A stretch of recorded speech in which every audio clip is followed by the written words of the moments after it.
Hello and welcome to Ula Tea Leaf Readings. My name is Lenore and tonight I'm going to be reading your tea leaves. This is a horoscope for Sagittarius.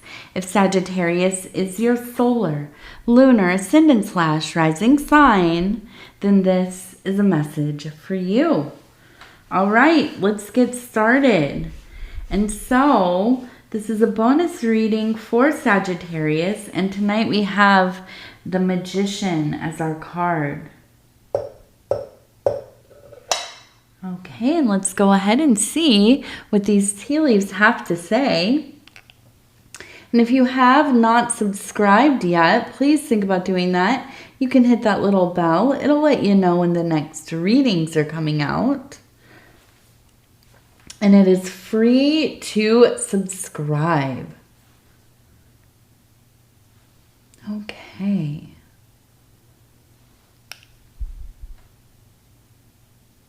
So immediately, I saw that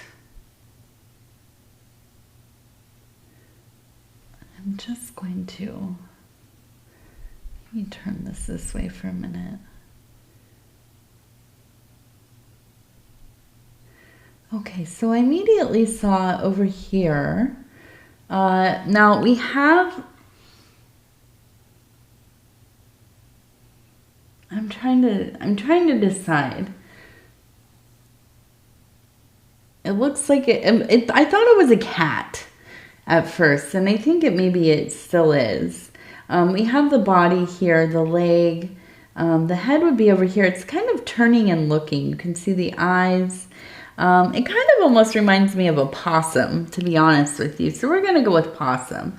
But it looks like kind of a younger, playful, maybe not a mama possum that's, carrying around a bunch of babies and is tired and hungry and all those things. No, I think that this is kind of a silly little baby possum. And you can see kind of the head, the ears, this would be where the nose is at, the eyes, and we had the body as I had shown you.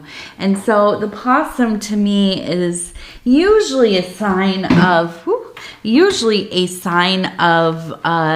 the mother energy, right? And we get that with a lot of these animal symbols, and yeah, because that's a big part of being alive, is being a parent, right? Especially in the natural world. And so, but this one I feel is really a call towards play, right? To be playful, to live a life where not everything is so serious all the time. It's not always easy, is it? For as much as I like to have fun and and do things that I enjoy, I'm not big on play, but I try. My daughter likes to play a lot. She's 4, she's really into make-believe and all this kind of thing, and I try to really get in there and get into her world and play with her and all of that. It's important for us to let go of our inhibitions a little bit sometimes, to allow ourselves to get immersed in things outside of what we consider our core life, right? And be silly, be loose with things, laugh and cry and be a little competitive sometimes, and yes, get into that place of whimsy and make-believe and all of that. So I'm looking at this and I'm feeling like you are in a place where you are creating, you are in this playful zone. I'm trying to remember, who was it that I saw a thing where they were talking about Rick Rubin, right? If you're not familiar with the music world, Rick Rubin is a producer. He was one of the first producers in what we consider now rap, hip hop. He's still alive and still creating. Prolific. I mean, just absolutely an icon. And so anyways, he spoke on how important it is for artists, for musicians, creatives, to have a sense of play, right? To not be so bound to your perceptions, your techniques, your instruments, your materials, and so on. To be able to, sometimes make a mess and sometimes just absolutely fail, right? But have fun doing it. Trying things that you're not comfortable with. And to be able to, maybe collaborate with others in a way that is easy. Now, not always, right? Sometimes things are a lot of work and you have to, really focus and all that. But we also need these moments of play in our life. I know that I do, even though it is a priority, but, consciously not always my first priority. But, when I get into it, then I feel like I've had a little reprieve, right? A little reprieve from the world. And so I feel this youthful energy, this kind of fun just for the sake of fun. No reason to, what's the word? I'm trying to think. Not going into it with any plan or you have no predetermined reasoning for partaking in some playfulness. But I do think this is a place where you're getting quite inspired. And that's really, it is. It's like meditation, right? It's like the dream world. It's like anything where we can let go of kind of the tight anxiousness of being a human being and all the things that we have to do to keep our base reality functioning. When we can get into these little zones where, we let go. We'll just see what happens here, right? Inspiration loves that. That's where the muse likes to find us. And so here is a time that is fertile. It is ripe with creativity, okay? And enjoyment. Enjoyment as well. Not too shabby, in my opinion. All right. So I saw up here...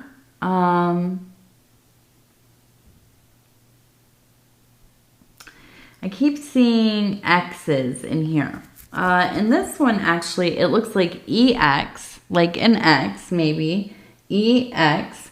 And then up here, it looks like SEX. So, I'm not going to put 2 and 2 together. But hey, right? I don't know. You might have something a little... spontaneous going on, maybe a reconnection or,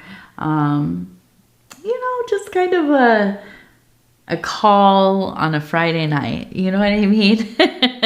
Sending out a little text on a Friday night. Kind of, taking the temperature of the water. But I think that there is a sense of sensuality. Yeah. We're in that time of the year too where, we all have a little bit more of that fieriness. At least in the northern hemisphere. Maybe in the southern hemisphere, it's all about cuddling up, staying warm, enjoying these slower months, and you know, and having some, well, here we call it cuffing season, right? Or, well, I guess most people don't. But when I was a kid, this is what we called it, right? You get into the winter, fall and winter months, you call it cuffing season because that's when you get booed up. So when you find somebody to date, to kind of settle down, spend the long winter together. But then on the other end of things, yeah, summer, enjoying yourself, having some fun. But, you know, as I always say, okay, you know, in my readings, I have a tendency towards putting the past in the past, or at least as far as people, not going looking for old people in your life, refraining from, yeah, maybe think about texting that ex before you do it. My rule is whenever I have the urge to talk to somebody from my previous lives, you know, other parts of my living,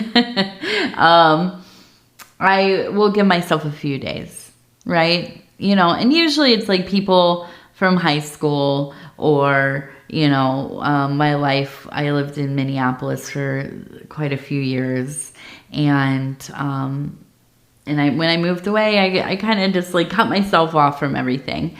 And every once in a while, I will, you know, kind of think about, hey, I should find this person, see what they're doing, see how they're, and then I give myself like 3-4 days. And I think, okay, if in like 3 days I still am interested, then I'll do it, right? Then I know it's important. Very rarely do I actually follow up. Partially because I'm just not into socializing, but also because I just think that people are in our past for a reason, especially those exes. Those ones I never hit up. Those ones stay in the past. And obviously I'm married, so that's probably a good thing, right? But even before, I'm not that girl that stays friends with the exes. Now, some people can manage it, not me. Not because of any kind of ill will, but, you know, I'm moving on with my life. I don't necessarily think to continue a friendship or relationship with people. And if any of my exes here are watching, no, I'm kidding. Well, maybe, I don't know. Maybe. Shout out to you. I'm just kidding. I'm sorry. So anyways, let's see. We have, it looks like WH. And then I'm thinking an O over here, but also it looks like HI. So we have hi, but it also says who. We also have a question mark. I had to take some, what is it called? Allergy medicine because I got bit so many times by mosquitoes. I had such a reaction. My whole body was itching, even my eyes. It's been raining so much this spring that there are a bazillion mosquitoes. And I've never lived so close to a lake before, so I'm not used to there being so many. And we don't treat our yard. We're not going to do that. I don't treat the yard and that kind of thing.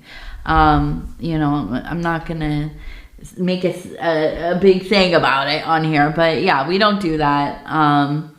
And so they're out there. I'm planting lemongrass and lavender and different things to try to keep them away from at least where I go outside a little bit. But my goodness, yesterday my niece had been staying with us. There was a turtle on the driveway, a painted turtle. And so I said, hey, let's go move it. I don't want it to nest right on the driveway, first of all, but because I don't want their eggs to get run over or whatever. I also don't want my daughter messing with it. She's 4 and she just still has some impulse stuff, right? She's not going to leave them things alone if she has access to them. But so anyways, we went to go move the turtle. And I was going into kind of the bush area. It's long grass and bush over there. And I thought, oh my gosh, there's so many gnats over here. They weren't gnats. It was mosquitoes. It was a swarm of about a bazillion mosquitoes. And they turned and they came for us and they were all around us. We were running, screaming. It's on the security cameras. It's ridiculous. Ran into the garage, tried to get them off. It was a mess. I'm getting itchy thinking about it right now. So anyways, I was in absolute HE double hockey sticks last night. Itchy. And I know I'm going on about myself, but I just had to tell somebody. Everybody here has them, so I can't complain to anybody in the house because we all have mosquito bites. We're all wearing spray and everything else. I don't know what we're gonna do. Hopefully it gets warm and dry and it'll alleviate the problem a little bit, but whew. So anyways, my mouth is dry from taking the allergy medicine. And so it says who, it says hi. We have a question mark. Okay. So I'm thinking, it almost kind of is like somebody who has transitioned coming through, trying to greet you. Who it is, do you know? Do I know? I don't know. I don't know if they are somebody related to you or not. Usually when people come through, it is somebody who you are related to in this life. And maybe not biologically, but you've known them in some way, right? There is a kinship, a bond there. I wonder if it is, I almost think that maybe you have somebody in your house that lives there. Maybe this is kind of an apparition, a ghost. It could be like a poltergeist. Poltergeist is more along the lines of something you're projecting from your psyche into the environment. Okay, so an archetype that is being projected into the environment. Oftentimes, it is the shadow, and that's why all this scary stuff happens, because it's your shadow and it's acting out, right? But I think that this maybe is somebody who has no attachment to you. I am seeing a person here standing with a bird. We also have a person up here, a bird flying away from them. So it feels to me like this maybe is a woman and maybe older, at least late middle-aged, really trying to get messaging through to you. I don't feel like this is nefarious, but I think that you feel her in your home. I feel like you can even smell her sometimes. And I feel like you must be living in a home that's pretty, fairly older, right? Maybe it's been remodeled and stuff over the years, but I feel like the bones of the thing are older. And now, I say this and I kind of laugh because I was going to say maybe it's like 100 years old. Well, it is ridiculous to think now that a house that's 100 years old was built in 1920, 1924. That doesn't even seem that old anymore to me. But then, if you live somewhere else in Europe or somewhere else, buildings so much older than that. So that seems like not that old, right? But I do feel like there's a history to it. Now, this is a place that is blessed. We can see this large fish right here. It's right there. It looks like a bass. You can see like the mouth is open. It's going for a fly. And I feel that there's kind of this sense of this woman, this person, kind of letting you know this is where you belong. You should be here. This will be a place that will bring you fortune. And so, you know, I fully believe that there are places that absolutely, if we are aligned in harmony with them, they will bring you, they'll bring you great, you know, alignment with spirit, but also good luck, right? Like the universe is working in your favor. My last place that I lived, it was really hard for me to leave that house because, and I mean, aside from I loved living there, but before I moved there, I had just had my daughter. She was really young, and I lived in an apartment complex. Downstairs there was a woman named Susan, and she is a psychic and a medium, and she's her name is Susan Collis, and I don't think she would mind me saying her name, but she is so talented, so amazing. She gave me a reading. She actually stopped me one day and said, I lived there for years, and we never really got to know each other for whatever reason. But she said, I don't want to weird you out. I don't know how open you are to this. But I see that there's an older woman who's always with you. And I was like, no, I live here by myself, or, you know, at the time it was my boyfriend. No, we were married then. My husband, my husband lives with me. At first he was just my boyfriend, then he became my husband. And she said, no, it's somebody who is, you know, it's somebody who has transitioned. They're passed away. And I said, oh, okay, well, you know, what do they look like? And so anyways, it was my great grandmother. And so I had a reading from her, and she told me that the next place that I live, this place that we had been looking at, was going to be where I find the meaning of my life. And I thought she meant my daughter, and I was like, yeah, that's really sweet. And you know, I was still very new to motherhood, so I was like pretty flustered. I maybe had a little bit of postpartum stuff going on and so on, but it was true.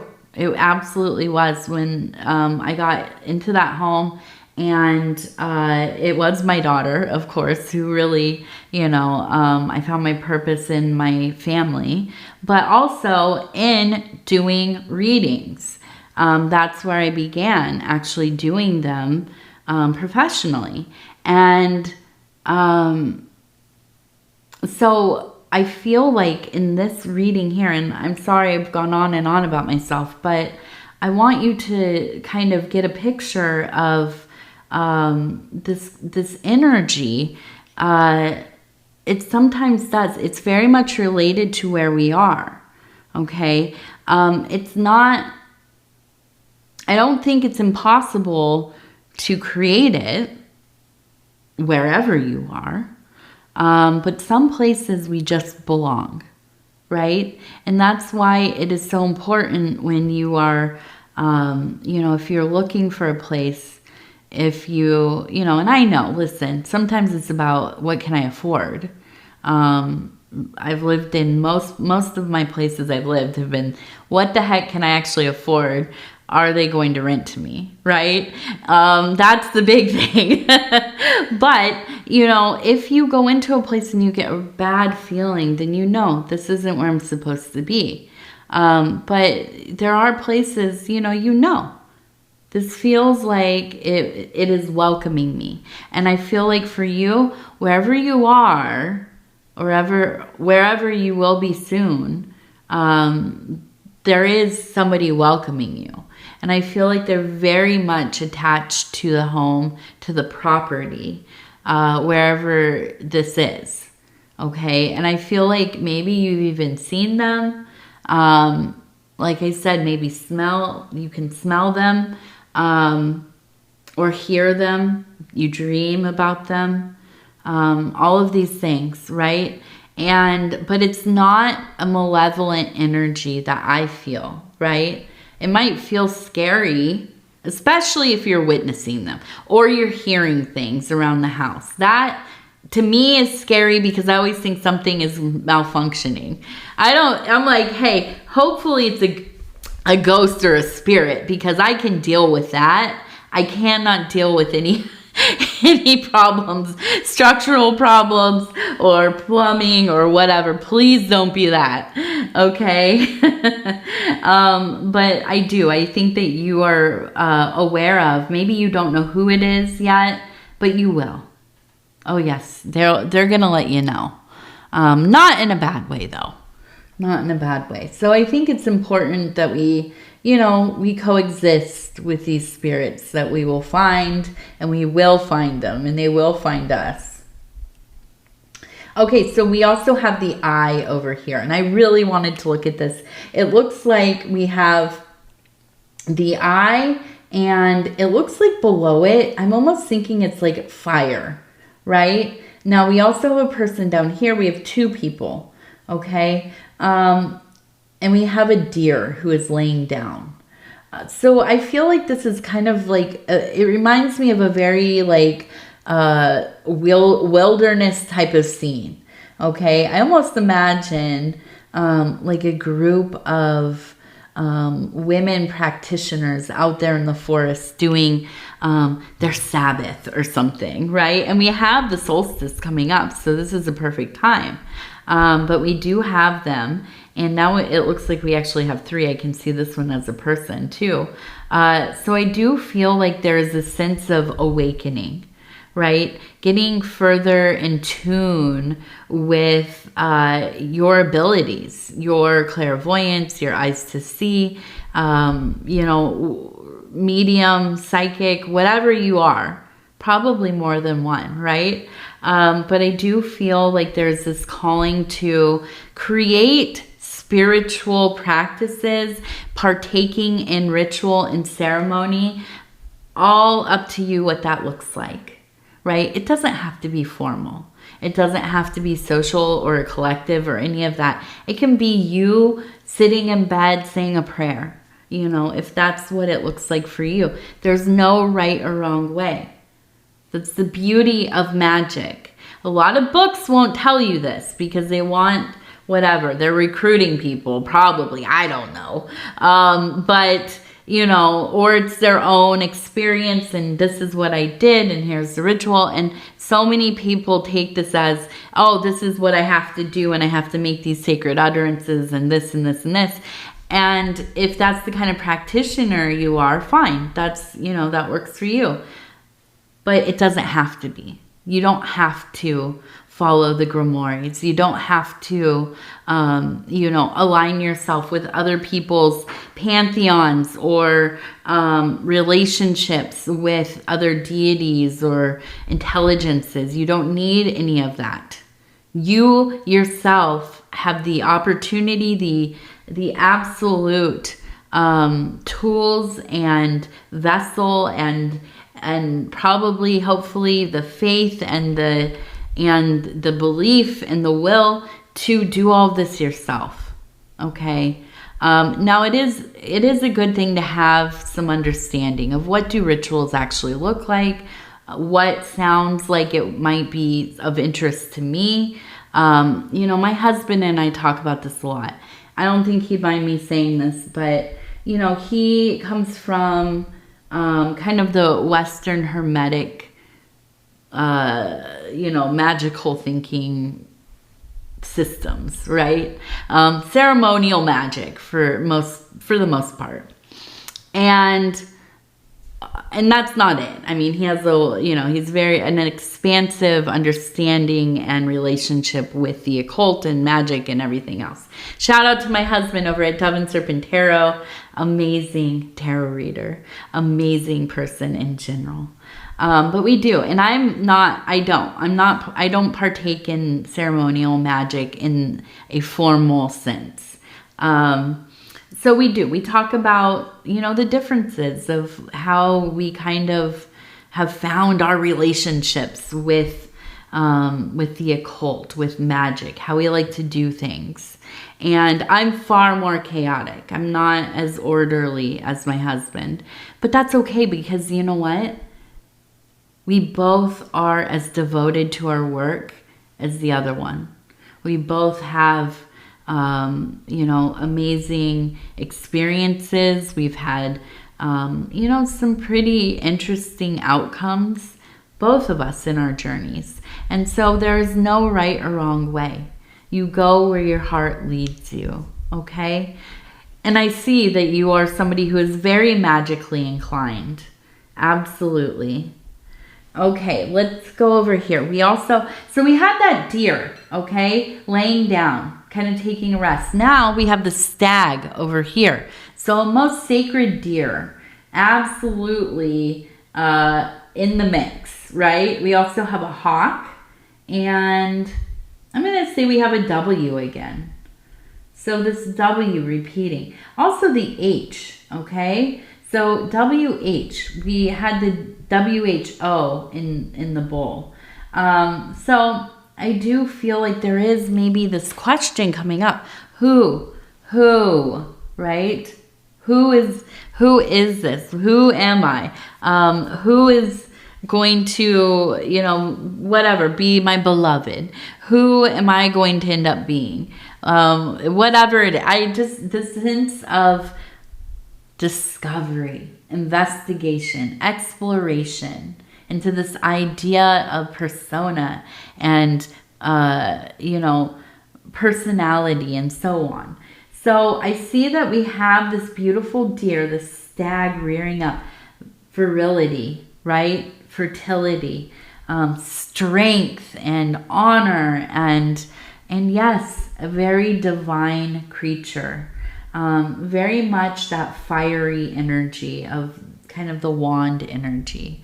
Passionate, a little bit dangerous, right? Determined, all of these things. And I feel, yeah, you are so activated right now. I feel you are just absolutely motivated to be doing, like we were talking about, having fun, finding your inspiration, not being stuck in this, you know, box. You want to do what you're going to do, and follow your feelings, following your heart, following the love. Now we also have the hawk. So the hawk is one of the high-flying raptor birds that I think of as being very in line with the sword energy, this very airy energy of intellect and rationality and logic and creativity. So I think both of these things put together, you are coming into this place of really being able to make something profound. Whatever that is. A huge life decision, possibly.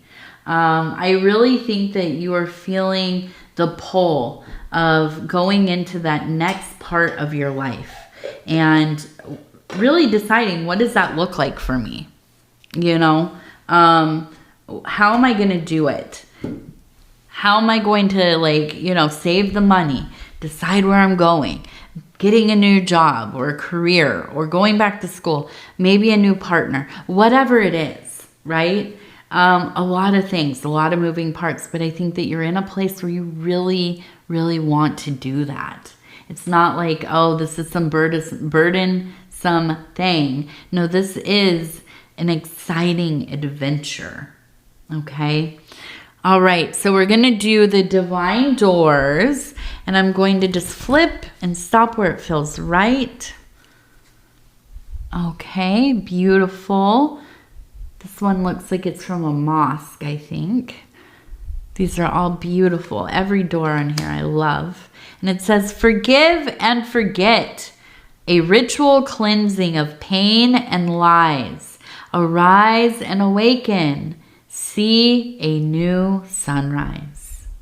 See a new sunrise. Yes, there is always opportunity with each glorious day, right? Okay, Sagittarius, I'm going to go ahead and tell you I love you because I do. And I thank you for spending this time with me. If you would be so kind as to like the video, it really does help the channel. And if you have not subscribed yet, please think about doing that. You can hit that little bell. It'll let you know when the next readings are coming out. It is free to subscribe. And if you'd like to leave a comment, please do. I love hearing from you. It is definitely my favorite part of having the channel. So, again, I'm going to say I love you and good night. Take care of yourselves. We're going to talk in a few days. Goodbye. Good night.